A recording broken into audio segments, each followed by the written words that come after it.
통하여서 하늘에 속한 모든 신령한 복을 우리에게 주시되. 아멘. 2023 우리에게 주신 복. 자, 우리 교회가 개척된 지가 13년 반이 되었어요. 6월 29일이 우리 교회 생일이고, 그래서 항상 7월 첫 번째 주일날 교회 창립 예배를 드리는데, 맥주감사주일 때 교회를 처음 개척하고 나서 마음에 품고 있었던 생각 중에 하나는 뭐 누구나 마찬가지겠지만, 어떻게 하면 우리 교회 주변에 많은 영혼들을 예수 그리스도 믿게 하고 돌아오게 할 것인가, 그것이었죠. 그래서 그런 고민 가운데 교회를 시작하고 한 5년이 지나고 나서 2014년도 쯤부터 3년 동안 대각성 전도 집회, 주를 부르라, 주께 부르라, 부르짖으라, 뭐 이런 말씀으로, 붙들리라, 이런 말씀으로, 여러 가지 말씀으로 모였었습니다. 그런데 아쉽게도 여러 가지 이유로 멈추고 있는 상황입니다. 그렇다고 해서 만일 우리 교회가 이 복음을 전하는 일에 무관심하다든지 아니면 우리만의 교회를 꿈꾼다면 그것은 교회로서의 존재 가치를 잃어버리는 것입니다. 교회는 하나님께서 전도하라고 세워준 것입니다. 이 땅에 있는 동안에 우리의 신앙이 그 교회 안에서 사랑을 나누고 성장해 가면서 주의 복음을 땅끝까지 전하는 전진기지로 삼아준 곳이기 때문에 교회가 그 기능을 상실하면 안 되는 거겠죠. 만일 우리 교회가 그런 교회는 아닌지 한번 생각하면서 2023년도 다시 다짐을 합니다. 예수님은 마가복음 1장 38절에 이렇게 말씀하십니다. 우리가 다른 가까운 마을로 가자. 거기서도 전도하리니 내가 이를 위하여 왔노라. 예수님이 이 땅에 왜 왔다고요? 전도하러 오셨답니다. 주의 복음을 전하러 오셨다. 그가 부활하시고 난 다음에 하늘에 승천하실 때도, 올라가실 때도 제자들과 교회를 향하여서 분명히 말씀합니다. 너희는 가서 모든 족속으로 제자를 삼아. 또 너희는 온 천하에 다니며 만민에게 복음을 전하라. 그것이 주님의 이 땅의 마지막 유언과 같은 지상 대명령이기도 합니다. 교회가 겉으로 평안하다고 해서, 만약에 우리 교회가 겉으로 평안하다고 해서 전도하는 것에 무관심하다면 죄송합니다. 그건 교회가 아닙니다.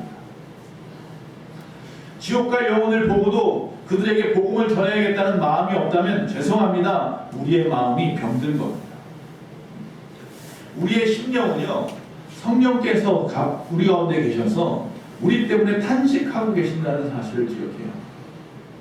그래서 복음 전하는 것이 교회의 생명이며 사명이고 우리의 사명인 것입니다. 그래서 성령이 우리 가운데 충만하게 임하시는 겁니다. 미국에 가면요, 윌로 크릭이라고 하는 교회가 큰 교회가 있습니다. 빌 하이베스라고 하는 유명한 목사님이 목회하는 교회인데, 그 교회가 성도가 많아지면서 약 7,000석이나 되는 수천억 원이에요. 큰 돈을 갖다 들여서 교회를 어마어마하게 지을 때 많은 사람들이 물어봤어요. 이렇게까지 크게 지어야 할 이유가 있습니까? 그 목사님이 눈물을 흘리면서 이렇게 말을 했습니다. 돈이 아무리 많이 들어도 단 한 영혼이라도 구원할 수 있다면, 돈이 아무리 많이 들어도 이 지역 사회를 하나님의 나라로 바꿀 수만 있다면, 돈이 아무리 많이 들어도 방황하는 그 심령이 다시 새 삶을 시작할 수만 있다면 우리는 이 세상의 모든 것을 다 쏟아부어야 합니다. 그런 마음을 가지고 하는 교회이기에 부응하는 것 같습니다. 우리는 이 땅에 살아가면서 생각해야 될 것은요, 하나님에게도 또 내 이웃에게도 빚진 심령이라는 거예요. 빚진 마음을 가지고 그들에게 복음을 전해야 하는 거죠. 그러기 위해서 몇 가지 오늘 준비해야 될 것들을 이야기하고 싶습니다. 첫째는요, 기본적으로 내가 구원받은 것이 행복하다는 것입니다. 그 사실, 그것을 잊어버려서는 안 됩니다. 만약에 저와 여러분이 맛집을 투어하는 사람들이 있어요. 맛집만 찾아다니는 분들이 있는데, 여러분 식당에 가서 음식을 먹어보고 난 다음에 내 입에 맞고 좋아야 누구에게 자랑도 하고 소개도 하는 거 아니겠습니까? 마찬가지로 내가 믿는 예수가 너무 좋아서 말하고 싶어져야 하는 거예요.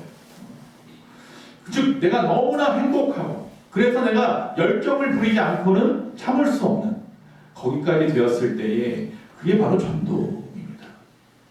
억지로 하는 것, 물론 하나님은 억지로 하는 자를 들어서라도 사용하시지만, 그러나 우리가 마음속에서 내가 먼저 구원받고 그 구원의 행복 가지고 그 체험 가지고 나아갈 때, 뜨거운 열정 가지고 나아갈 때 역사가 일어나는 거죠. 사도행전 2장에 보면요. 자, 예루살렘 교회가 마가다락방부터 시작을 했습니다. 그곳에 모였던 120문도가 성령으로 충만해졌습니다. 나가서 복음을 전하니까 3,000명, 5,000명씩 회개하고 돌아오는 역사가 일어났습니다. 왜 그렇게 됐습니까? 원래 유대인들은요, 아주 유명한 수전노입니다. 다시 말하면 돈에 관심이 굉장히 많은 사람들입니다. 그런데 그 중에서 이 기독교인들이 돈보다도 더 좋은 것을 발견한 겁니다. 그래서 그들이 오히려 그렇게 사랑하던 돈을 다 교회로 가지고 나와서 가난한 자들에게 나누어 주면서 함께 먹고 마시고 찬송하고 기도하며 기뻐하더라는 거예요. 있을 수 없는 이야기입니다. 그들 마음에, 그들 생각에, 그들 가치관으로는. 그런데 보면 그 기독교인들이 너무나도 행복해하는 겁니다. 참, 그래서 사도행전 2장 47절에 하나님을 찬미하며 또 온 백성에게 칭송을 받으니 주께서 구원받는 사람을 날마다 더하게 하시니라, 이렇게 되어 있어요. 그들이 그렇게 행동하는 것을 보고 많은 사람들이 손가락질하는 게 아니라 오히려 그들을 칭송하고 그들에게 나와서 그들도 구원받았다. 자, 여기서 칭송을 받았다. 우리 교회도 칭송받기를 원합니다. 할렐루야. 우리 이웃에게, 여러분 주변에서 내가 그리스도인으로서 칭송받기를 원합니다. 이 칭송을 받는다는 말의 원어의 뜻은 뭐냐면요, 호감을 주는 사람이라는 뜻입니다. 즉 주변의 사람들로부터 호감을 받았다는 거예요. 왜? 저 사람 죽지 못해 사는 사람 같았는데, 예수 믿는 것이 위험하고 위태한 일인데도 불구하고, 손가락질 당하고 핍박받는 일임에도 불구하고 그들이 목숨 걸고 왜 예수를 믿을까? 오히려 그들이 그곳에 가서 무엇인가 하고 돌아올 때 보면 그 얼굴은 마치 천국에서 나오는 사람 같다. 이렇게 된 거죠. 그런 결과로 그들이 나가서 예수 믿으세요라고 전하니까 많은 사람의 귀가 솔깃해지는 거예요. 나도 믿어볼까? 나도 저렇게 될 수 있을까? 두 번째, 그래서 교회의 표정이 밝아져야 합니다. 우리 교회 여러분들의 얼굴의 표정이 밝아지기를 원합니다. 뭐 옷을 울긋불긋하게 입어서 환하게 입어서 밝아지고 얼굴에 물광을 막 내고 그래서 밝아지는 게 아니라 여러분의 표정 하나하나가 살아있어야 합니다. 여러분의 몸짓, 손짓 하나하나가 살아있는 것을 말하는 겁니다. 가난하고 성공을 좀 못했고 또 질병으로 고생을 좀 당하더라도 내가 예배에 나와서 예배하는 그 사람 한 사람 한 사람들의 모습이, 표정이 정말 부자인 것처럼, 건강한 사람인 것처럼, 모든 것을 다 가진 사람처럼 변화되더라는 거예요. 앞에서 말씀드린 것처럼 교회에 나오기만 하면 세상 지옥 같은 곳에서 천국 갔다 온 사람처럼 변하더라는 거죠. 할렐루야. 우리 교회도 예배 끝나고 나갈 때 여러분의 표정이 이와 같이 밝아져서 우리 예수만교회는 밝은 교회라. 할렐루야. 그렇게 되기 원합니다. 우리 교회 건물은 꽤 오래된 건물이다 보니까 바깥에 벽돌이 빨간 벽돌로 옛날식으로 지은 교회라서 좀 어두워 보일 수 있어요. 그러나 여러분들이 얼굴이 밝으면 교회도 밝아 보이게 되어 있는 줄로 믿습니다. 그래서 이 주변에 술집들이 많이 있는데 술집에 있는 사람들이 술 먹고 기분 좋아진 우리보다 교회 가서 예배한 저들이 더 좋아 보이네, 더 얼굴이 밝아졌네, 그런 소리 들을 수 있기를 바랍니다. 에베소 교회, 바로 이 에베소서 오늘 본문을 읽고 있는데 이 에베소 교회는 사도 바울이 세웠지요. 그리고 난 다음에 그곳에서 열심히 복음을 전해서 그 교회가 그 지역 소아시아에서는 가장 큰 교회로 발전하게 되고 성장하게 되었던 교회입니다. 근데 이 사도 바울이 이 예수 믿고 하나님의 자녀가 된 구원의 복이 얼마나 기쁘고 얼마나 감격스러운지에 대해서 에베소 교회에다가 편지를 쓰고 있는 내용이 오늘 본문이에요. 자, 제가 언젠가 말했어요. 에베소 교회의 에베소서는 즉 옥중서신이에요. 바울이 1차로 잡혀가서 로마에 옥중에 있을 때 쓴 편지란 말이에요. 좋을 게 하나도 없어요. 언제 죽을지 모르는 상황이에요. 그런데도 나는 구원받아 기쁘다라고 편지의 구구절절이 1장에다가 쭉 나열해서 쓰고 있습니다. 자, 감옥에 있으면서 3년 동안 그가 애써서 개척했던 그 에베소 교인들을 그리워하고 있는 거예요. 그런데 기회를 얻게 되어서 그가 펜을 들고 편지를 갖다가 구구절절히 써서 보낸 게 에베소서입니다.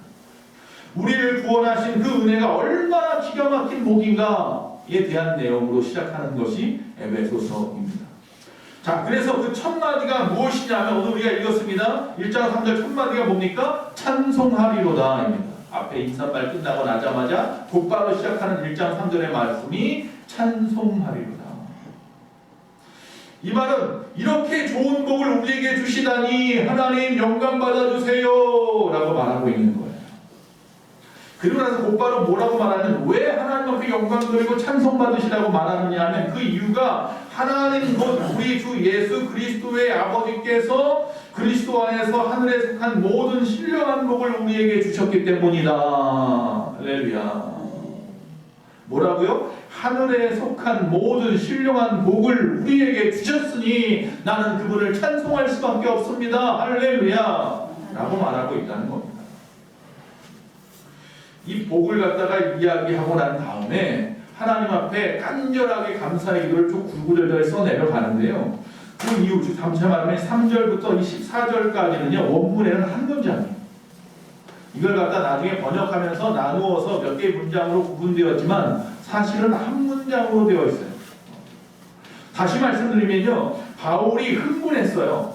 이 구원에 대한 생각을 하니까, 하나님이 나를 구원하신 것을 생각하니까 그 마음이 막 흥분이 되어서 그 가슴에 막 샘이 터져 나오듯이 너무 흥분해서 정신없이 써내려가는 거예요. 한 줄로 그냥 쭉 써내려가는 거예요.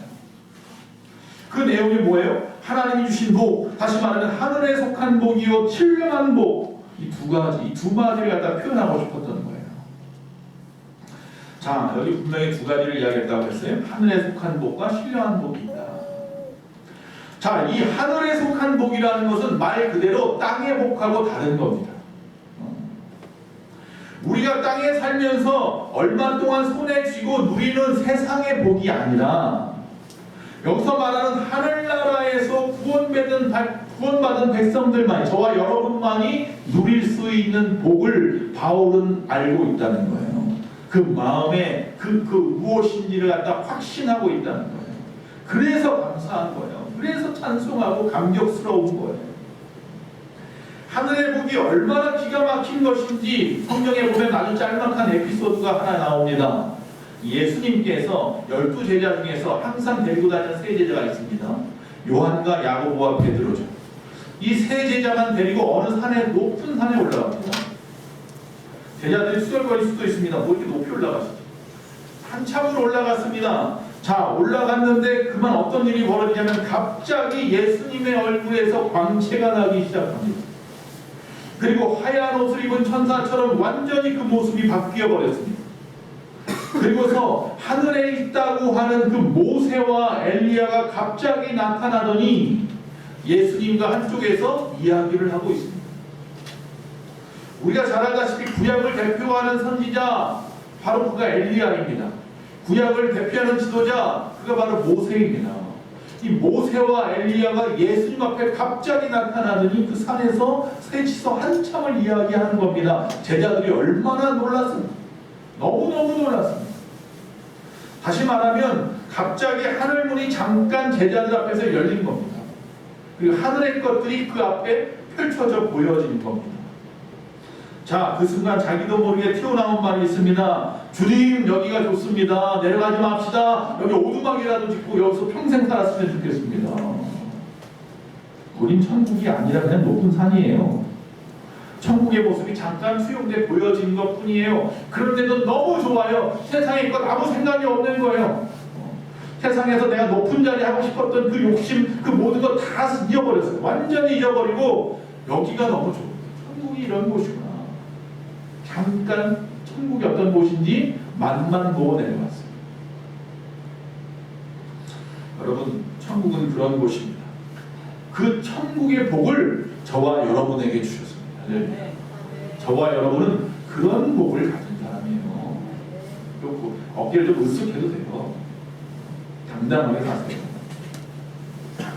결국 구원받았다고 하는 것은 뭐냐면 그 하늘에 속한 복, 그 바로 예수님의 제자들이 잠깐 보았던 그 천국의 모습, 그 천국의 복을 갖다가 누리는 거예요. 그 특권을 우리가 받았다라는 이야기.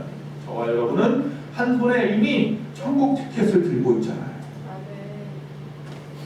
그래서 밝아야 됩니다. 그래서 행복한 겁니다. 할렐루야. 또 뭐라고 말합니까? 하늘에 속한 복 다음에 신령한 복이라 그랬습니다. 신령한 복, 이 복은 육적인 복하고 다른 거예요. 고린도전서 15장 44절에 이렇게 말합니다. 육의 몸으로 심고 신령한 몸으로 다시 살아나나니 육의 몸이 있은즉 또 영의 몸도 있느니라. 이게 무슨 말씀이에요? 신령한 몸이 있답니다. 우리가 이 몸, 이 육의 몸도 있지만요, 우리 영혼을 감싸고 있을 저 천국에서 가질 신령한 몸이라는 것이 또 있다는 거예요. 즉 신령한 몸이라고 하는 것은 그저 우리의 육의 몸이 어떻게 뭐 껍질 하나 벗긴다든지 어떻게 좀 변화된다든지 그런 모습이 아니라 완전히 새로운 것을 말합니다.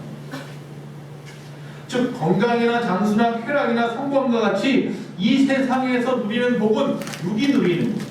육신이 누려. 잘 맛있는 거 먹는 것도 육신이 누리는 거고. 그러나 이 영이 누리는 것, 그것은 바로 신령한 몸을 입을 때이에요. 근데 여기서 말하는 신령한 복이라고 하는 것은 내 육신의 몸이 누리는 것이 아닌 거예요. 즉 내 영이 누릴 거예요. 새 몸을 입고 영원히 저 천국에서 즐길 복을 이야기하는 거예요. 그래서 바울은 하늘에 속한 신령한 복에 대해서 세 가지를 이야기하고 있는데, 본문 뒤에 보면 우리가 읽었던 3절 이후에 보면 세 가지 복을 이야기하는데 5절에 보니까 하나님의 아들이 되는 신분을 얻었다 그랬어요. 이 신령한 복은 어떤 복이냐면 저와 여러분이 뭐가 되는 거예요? 하나님의 아들이 되는 거예요. 할렐루야. 어떤 부모가 자식을 불구덩이에 던지겠습니까? 다시 말하면 저와 여러분은 지옥 갈 일이 없어요. 하나님의 뭐가 됐어요? 아들이 되었어요. 여러분이 이제는 하나님을 아버지라고 부르잖아요. 두 번째 어떤 복을 주었느냐? 7절에 보니까 죄사함의 복이라 그랬습니다. 여러분의 죄는 여러분이 평생 어떤 모습으로 해도 다 갚을 수 없어요. 해결할 수 없어요. 스스로 알잖아요. 내가 얼마나 죄인인지, 하나님 말씀하고 얼마나 반대되는 길로 가고 있는지. 그거 지금까지도 하나님을 속이고 사람을 속이고 살아가잖아요. 그 모든 것을 하나님께서 내가 예수 믿음으로 말미암아 다 잊어버려 주시는 거예요. 깨끗이 지워져 버려요. 아주 소위 말하면 여러분의 죄가 좀 쓰여 있는데 그 모든 쓰여 있는 모든 죄를 갖다가 다 낱낱이 깨끗하게 다 지워버렸어요. 아무도 모르고. 그 죄사함의 뭐 때문에? 예수 믿음으로 예수의 그 보혈의 피로 우리를 깨끗게 하셨다. 세 번째 복은 뭐냐면 11절에 하나님 나라에서 영원토록 누릴 기업의 영광이라. 유산을 주셨는데 저 천국을 주셨어요. 저 천국에 들어갈 수 있는 특권을 주셨다. 그러니 하늘에 속한 이 신령한 복이라는 것이 이런 복인데 내가 물질, 건강, 세상의 명예, 권세 이런 것하고 비할 것이냐는 거예요. 잠깐 이 땅에 입고 있는 이 육신을 기쁘게 하고 이 육신을 갖다가 편안하게 하는 것들에다가 목매고 살아가는 우리 인생들이요 불쌍하다라는 거예요. 지금 나는 감옥에 있지만 언제 죽을지 모르지만 나는 구원받은 이 사실 하나, 하늘에 속한 복을 이미 받았고 이 신령한 복을 받아 누릴 것들을 생각하니 나는 너무나 감격스러워. 그래서 시작하는 말이 찬송하리로다. 우리를 찬송하리로다. 바울이 얼마나 흥분했을까가 너무나 잘 나와 있어요. 우리가 바울이 지금 감옥에 있으니까, 물론 이때 이 첫 번째 잡혔을 때 이 감옥은 소위 말하면 가택 그 연금과 같은, 감옥은 감옥인데 좀 편안했단 말이에요. 사람들을 만날 수도 있고 찾아오기도 했단 말이죠. 어쨌든 2차로 잡혔을 때는 완전 토굴 같은 데 잡혀서 결국 거기서 죽임을 당했지만 1차로 잡혔을 때는 좀 몸이 좀 편안하긴 했어요. 그러나 간수가 있어서 항상 지켰겠죠. 여러분 그 간수의 입장에서 생각을 해보세요. 처음에 이 바울이라는 사람이 잡혀왔을 때 얼마나 불쌍했을까요? 야, 이 사람은 유대 나라에서도 가말리엘이라고 하는 학문에서 공부한 유능한 엘리트고, 이 사람은 남들은 돈 주고도 살려고 난리도 못 사는 로마 시민권을 가진 사람인데, 부족한 게 아무것도 없는 사람인데 왜 쓸데없이 복음인지 뭔지 예수 전한다고 하다가 다 빼앗기고 다 망치고 온몸에 그냥 픽성이 되고 매맞고 여기까지 끌려왔을까? 불쌍하다. 그랬을까요? 처음에 간수들이. 그런데 그 바울을 유심히 관찰해 보니까 이 사람이 전혀 불쌍한 얼굴을 하지 않아요. 항상 그 얼굴은 행복해요. 오늘 이 말씀처럼 막 하나님 앞에 찬송하리라 막 두 손을 들면서 찬송하고 기도하고 이런 일은 어디서도 있었어요? 빌립보에서도 그랬어요. 빌립보 감옥에 2차 전도여행 잡혔을 때도 거기서도 찬송하고 막 하나님 앞에 기도했더니 옥문이 열리고 땅이 흔들리고 창고가 풀리고 역사가 일어났던 것처럼 바울은 또 여기 잡혔을 때도 또 하나님 앞에 찬송하리로다 하는 소리를 지르고 이렇게 찬송시를 쓰고 있으니 그래서 가만히 간수는 그랬을 겁니다. 무엇이 저 사람을 저렇게 행복하게 할까? 무엇이 저 사람의 얼굴을 저렇게 평안하게 할까? 왜 나보다 더 행복해 보이지? 갇혀있는 건 저 사람인데. 이런 이유로 바울 곁에 있던 그 감옥의 간수들이 예수 믿는 일들이 허다했다고 합니다. 우리 모두 이런 행복감을 갖다 지니고 살아가는 존재입니다. 다 버리고 예수를 쫓아도 조금도 후회하지 않을 그 마음이 우리 안에 구원을 얻었기 때문입니다. 바울은 그래서 예수 믿기 전에 좋다고 생각했던 자신의 모든 것을 배설물로 여겼다. 똥으로 여겼다고 했어요. 당시에 바울뿐만 아니라 이 에베소 교인을 비롯해서 빌립보 교인을 비롯해서 소아시아의 많은 교회의 교인들, 유럽에 있는 많은 교회의 교인들, 그들은 뭐 편안하게 우리처럼 교회 건물이 이렇게 딱 아늑하게 지어져 있어서 거기서 편안하게 지금처럼 앉아가지고 꾸벅꾸벅 졸면서 예배하지 않았어요. 정말로 목숨을 걸고 긴장해가면서 예배했어요. 톡을 파고 동굴에 숨어있고 무덤에 숨어있으면서 바깥에서 누가 혹이라도 쳐들어올까봐 귀 쫑긋하고 그러면서 예배드렸다고 목숨을 걸고. 지금은 이 터키라고 안 하죠. 튀르키예라고 하죠. 튀르키예 가면 갑바도기아, 요새는 아주 유명한 관광지죠. 뭐 스모크 마을이니에서 거기 구멍을 파놓고 사람들이 살았죠. 그거 다 기독교인들이에요. 그 정말로 사람들 안 사는 그 먼 데까지 들어가서 산속 깊은 데 들어가서 거기서 구멍 파고 산 거예요. 지금은 거기가 관광지가 돼가지고 뭐 열기구를 타고 돌아다니면서 쳐다보고 그러죠. 마음껏 찬양하고 싶어서. 그래서 그런 곳에 가서 찬양하며 살았어요. 먹을 것도 없는 척박한 곳에서. 왜 그런데도 그들은 날마다 기뻤을까요? 구원받았거든요. 하늘의 복, 신령한 복이 무엇인지 이들은 확실히 알고 있거든요. 우리에게도 예수를 믿고 하나님의 자녀됨으로 인해서 이런 기쁨과 이런 감격이 있는지 스스로 자문해야 될 줄로 있습니다. 나는 기쁩니까? 나는 행복합니까? 예수님 때문에만. 내가 그렇게 이것까지만 행복할 줄 알았던 그 물질은 나를 지금 깊은 수렁에 빠뜨리고 있지 않습니까? 건강하면 다 될 줄 알았는데 오히려 이 건강 문제는 끊임없이 날 노이로제 만들고 있지 않습니까? 오직 나를 행복하게 하는 것은 예수의 이름밖에 없습니다. 이스라엘 백성들이 애굽에 잡혀있다가 출애굽을 했습니다. 어디 가려고? 가나안 가려고. 가나안에 가면 젖과 꿀이 흐른답니다. 먹을 것이 풍부하답니다. 거기서 자유인으로 산답니다. 노예처럼 이제 안 살아도 된대요. 그들은 그곳에 가려고 목숨을 걸고 갔어요. 40년 광야 생활을 건너서 드디어 들어갔어요. 여러분, 그곳에 들어가면 다 될 줄 알았어요. 뭐든지 다 이루어질 줄 알고 갔는데 어려웠죠. 힘들었습니다. 그러자 그곳에 살고 있던 이방인들의 관습, 풍습, 미신 그거 다 따라했어요. 결국 들어갈 때 바울이 그렇게 이야기했는데 들어가서 하나님 말씀만 붙잡으라. 여러분, 그런데 우리 중에 지금 여러분에게 여러분 팔레스타인 가는 것이 우리의 목적입니까? 라고 물어본다면 아무도 나 예수 믿는 이유가 팔레스타인 같은 데 가서 살고 싶어서 예수 믿는 거 아닙니다. 라고 말할 겁니다. 무슨 말을 하고 싶으냐면 여러분, 여기 있는 사람들 중에서 누구 하나 이 땅에서 잘 먹고 잘 살자고 예수 믿는 사람이 없다는 거예요. 그래야 된다는 거예요. 그게 즉 다시 말하면 순서가 바뀌면 안 돼요. 예수 믿고 저 하늘의 복, 신령한 복을 누리기 위해서 예수 믿는 거예요. 그리고 내가 이 땅에 살아가는 이유는 아직 죽지 않고 천국 아직 못 가고 이 땅에 있는 이유는 하나님 나를 갖다가 이 땅에서 사명 주셔서 믿지 않는 사람들에게 복음 전하라고, 네가 받은 은혜 전하라고 나가 잠깐 이 땅에 아직 살아가고 있는 것 뿐이에요. 세상에서 사람들이 누리는 것들은요 그냥 결과물이에요. 하나님이 주시면 감사하고 안 주셔도 감사한 거예요. 거기에 목매달면서 예수 믿는다고 말하면 그것은 잘못된 신앙이에요. 다시 말하면 가나안은요 그 당시 왜 그들에게 자꾸 들어가라고 했느냐면 그들이 들어가라고 했냐면 저 하늘나라에 대한 시청과 교육일 뿐이에요. 그곳에 있는 물질적인 것 때문이 아니라 천국을 그렇게 사모하라는 거예요.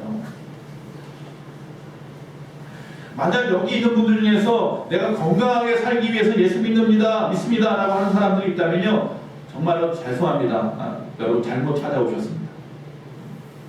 교회 나온다고 다 건강하지 않습니다. 오히려 안 믿는 사람을 찾아가십시오. 그들이 더 건강하게 잘 사는 사람들도 많이 있습니다. 수백만 명의 기독교인을 준 스탈린은 그 당시에서는 꽤 장수인 74세까지 살았고 김일성이나 모 대통령도 80세 이상 살았고 2차 세계대전의 첫 번째 전범이라고 하는 일본 천황인 히로히토는 88세까지 살았습니다. 반기독교 사상을 갖다가 젊은이라 터뜨렸던 라셀이라는 사람은 98세까지 살았고 히틀러 옆에서 나치 정권을 갖다가 비화하는 영화를 제작했던 여자 감독 레니 리펜슈탈은 100세가 넘게 살았습니다. 세상에서 오래 살기 위해서 예수 믿는다는 것은 어리석은 생각입니다. 나 예수 믿으면 부자가 되는 줄 알았어요. 부자가 될 목적에 여러분 예수 믿습니까? 그것 또한 역시 마찬가지입니다. 차라리 하나님을 모르고 손가락질 받으면서 사람들한테 손가락질 받으면서 오히려 거두어 피우고 사는 재벌들이나 사기꾼이나 수익꾼들 찾아가십시오. 그 사람들이 더 자유로운 겁니다.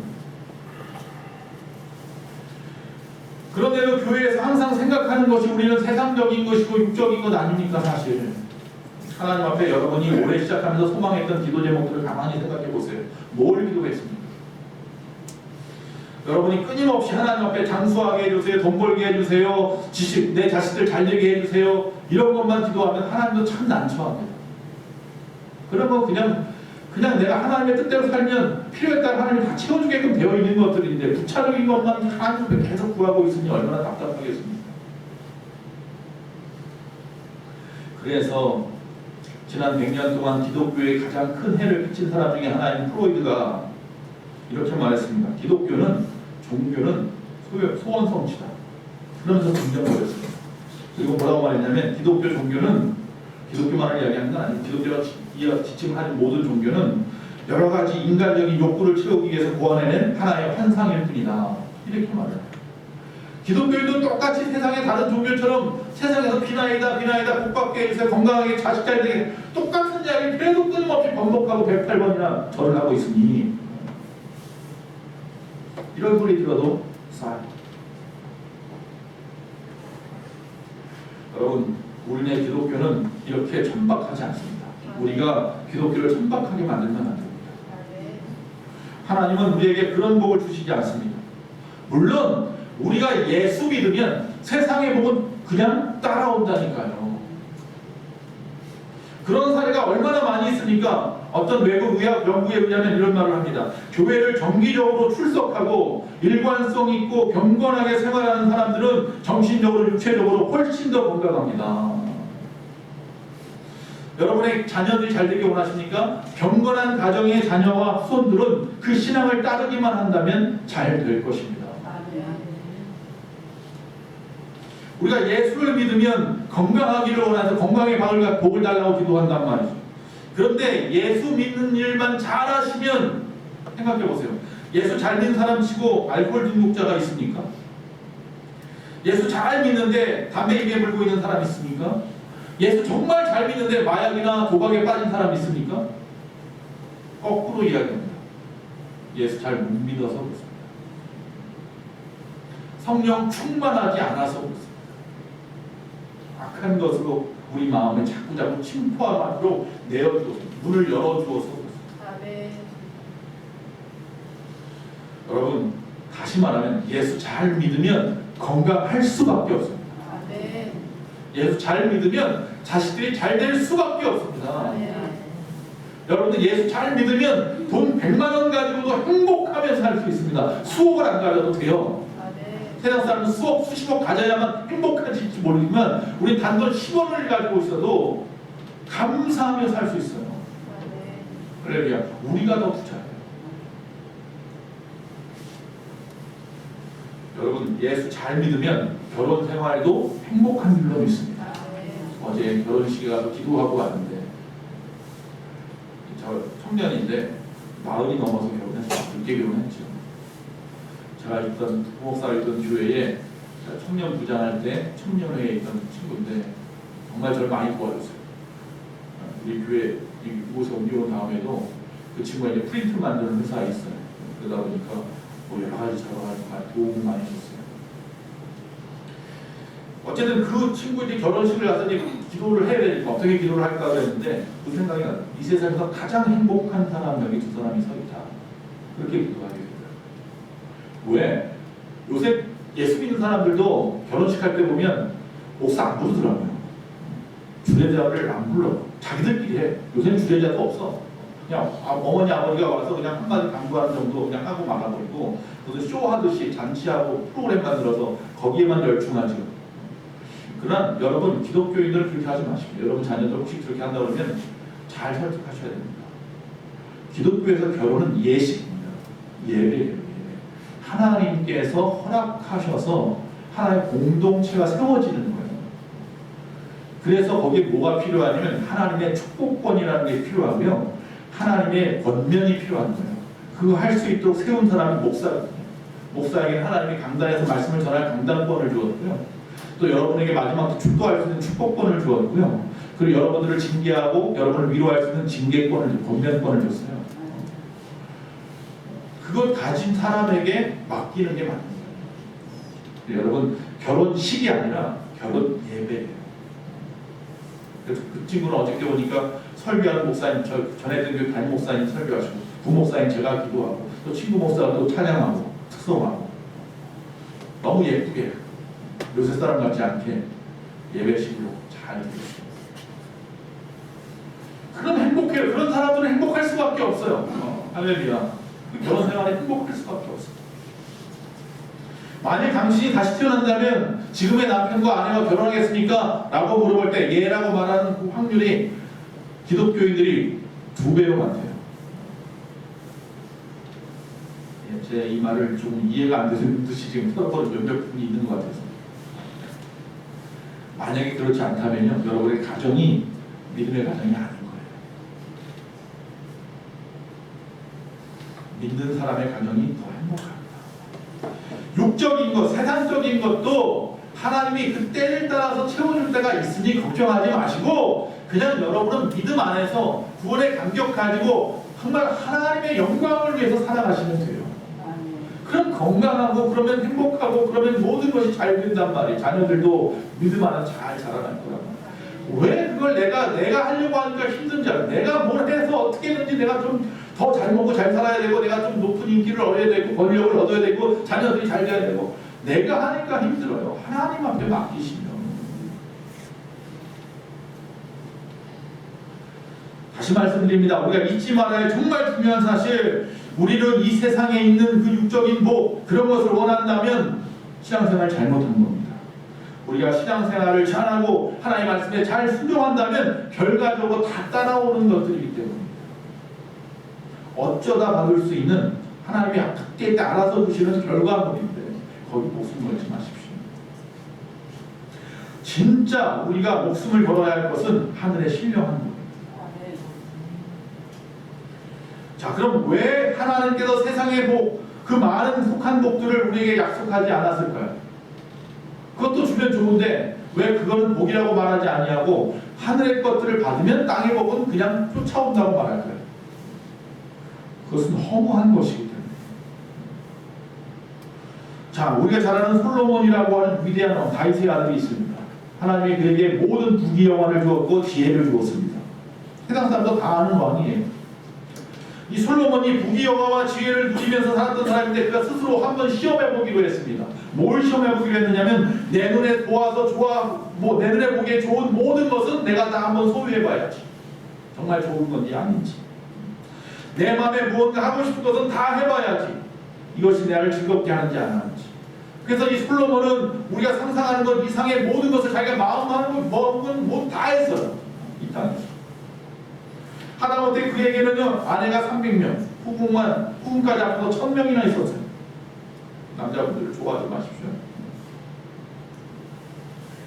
부족한 게 없이 그가 살았어요. 그런데 전도서 2장 11절에 뭐라고 말하냐면 솔로몬이 그 후에 내가 생각해 본즉 내 손으로 한 모든 일과 내가 수고한 모든 일이 다 헛되어 바람을 잡는 것이며 해 아래서 무익한 것이니라. 뭐하라고? 바람을 잡고요. 바람을 잡을 수 있습니까? 다 손가락 사이로 삐져나갑니다. 잡을 수 없는 걸 잡으려고 했구나 내가 내 힘으로 할 수 없는 걸 하려고 했구나. 이 땅에서 해 아래서 이 세상에서 살아가는 그 동안에 정말 무익한 짓을 내가 하고 살았구나. 또 어떤 분은 그렇게 생각할 거예요. 다 해봤으니까 그렇지. 나도 다 해보고 나서 나중에 후회하면 좋겠다. 여러분 안 해보고 후회 안 하는 게 복인 줄 믿습니다. 순간적인 쾌락이나 명성이나 부요 모든 눈에 보이는 아름다운 것들 다 지나고 나니까 아무것도 아니구나. 그 마음이 허무해지고 무너지는 일을 경험하지 마십시오. 참. 우리가 그런 거잖아요. 전날 술 10턴 마시고 나서 아침에 속 쓰려가지고 운동분들은 다 범인이에요. 속이 쓰려가지고 말이에요. 다시는 술 안 마셔야지. 뭐요? 그날 저녁에 또 누가 전화만 하면 냅다 달려나가죠.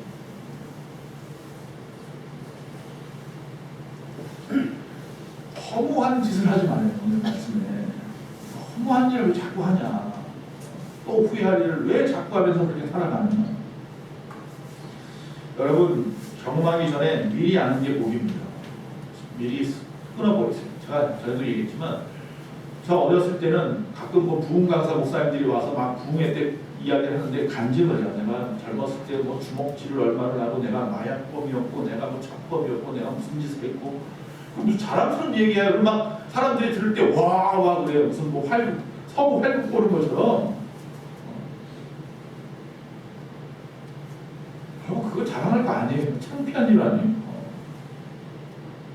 그게 왜 자랑거리죠? 그게 하늘 날아가면 그것 때문에 내가 하나님 앞에 창피함을 당해야 되는데 얼굴 못 들어야 되는데 거기에 비하면 저는 너무 평범하게 산 거예요. 그냥 평범하게 학교 졸업하자마자 대학교 갔고 신학교 갔고 신학교 공부하고 또 군대 갔다 와서 전도사 되고 강도사 되고 목사 되고 결혼하고 교회 개척까지 하고 그냥 편안하게 그냥 남처럼 그냥 순했다 말아왔어요. 근데 그냥 편안하진 않았어요. 비를 위해서 정말 기도 많이 했고 구교육자 시간에 정말 열심히 남들보다 뭐 마약질 했다고 그러고 술 마셨다고 그러고 주먹질 했다고 하는 그 시간에 또 어떤 목사님이 그런 그 시간에 교회에서 풀칠하러 다니고 부흥회 뭐 이런 거 한다고 그러면 그러면서 교회 청소하고 교회 닦고 쓸고 하면서 지냈어요. 저는 그게 더 자랑스러운 거예요. 나중에 시간이 지나고 이제와 보니까 죄송합니다. 그런 분들 다 모두니 다 나쁘다 말하는 건 아니에요. 그런 분들이 변화됐다는 게 더 위대할 수도 있겠죠. 10대나 20대는요 마치 영원히 살 것처럼 행동합니다. 중2병이라고 말하죠. 30대, 40대 되면 인생의 의미 같은 건 생각하지도 않고요. 오로지 경력 쌓느라고 성공하는 데만 집중합니다.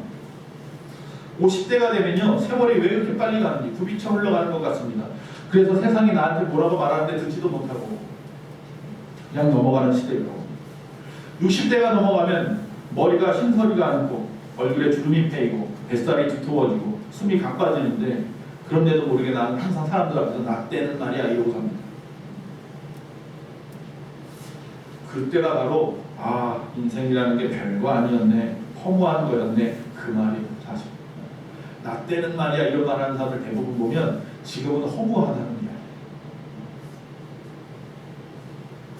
솔로몬처럼 늦게 깨닫든지 아니면 빨리 깨닫든지 간에 세상에 있는 육적인 것들의 그 실체를 보기 시작하면 허무함이 우리의 가슴을 쓸어내게 되어 있습니다. 그래서 감성이 예민한 사람들이 견디다 못해서 극단적인 행동도 한단 말이에요. 예수 안 믿는 사람들이 그런 극단적인 행동을 자꾸 합니다. 노인과 바다를 쓴 어니스트 해밍웨이 같은 사람이 대표적인 사람입니다. 이 사람은 노벨 문학상을 받고 성공적인 인물이라고 누구나 다 부러워하는 사람이었습니다.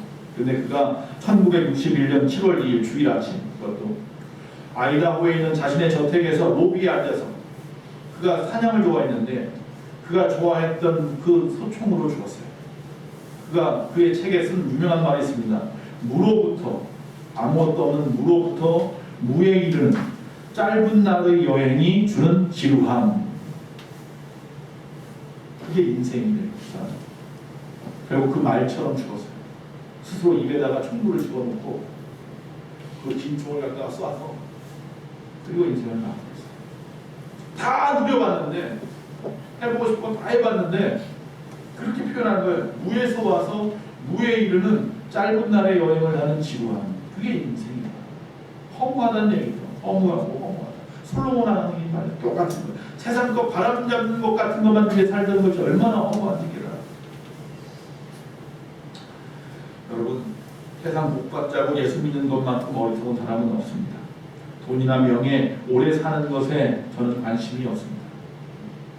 그 어떤 생각, 세상에 어떤 생각도 없습니다. 그 어떤 세상에서도 내 눈에 합당할 만큼, 들어올 만큼 내가 좀 기뻐할 만한 것들은 없습니다.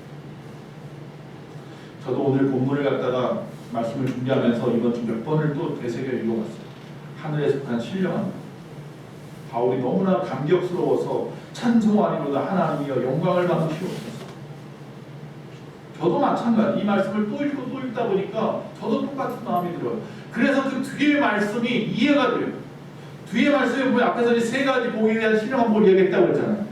그리고 난 다음에 11절 이후로 보면 17절부터 보면 17절부터 보면 19절에 바울이 하나님이 이렇게 기도합니다. 제가 쉬운 말로 좀 바꿨습니다. 하나님이여 나의 마음의 눈을 열어주시옵소서. 그래서 하나님이 누구신지 좀 더 잘 알게 해주십시오.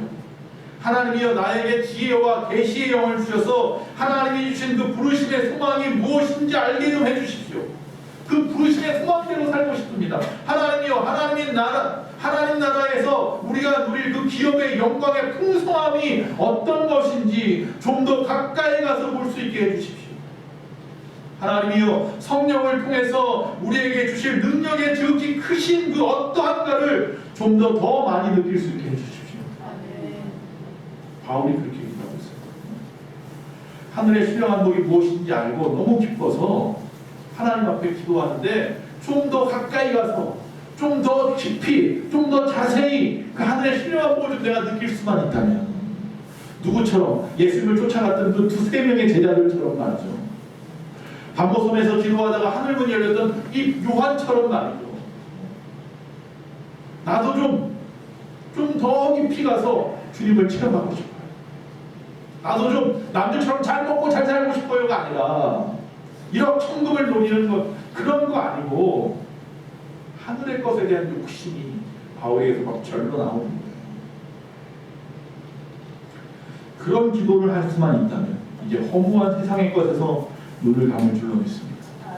영원한 것을 향해 눈을 뜰 줄로 믿습니다. 허무한 것에 매달려서 사는 불쌍한 사람들을 오히려 주님 앞에 인도하고 싶은 마음이 생길 겁니다. 우리가 하려면 이와 같은 마음을 가져야 합니다. 나는 누구보다 행복하다. 예수 그리스도가 주신 그 은혜가 내 안에 충만하기 때문입니다. 누구나 알 수 있게. 자, 옆 사람에게 고백합시다. 옆 사람을 고백하세요. 나는 다시 행복해질 수 있습니다. 할렐루야. 다시 한번 나는 다시 행복해질 수 있습니다. 누구 때문에? 주님 때문에. 기도하겠습니다.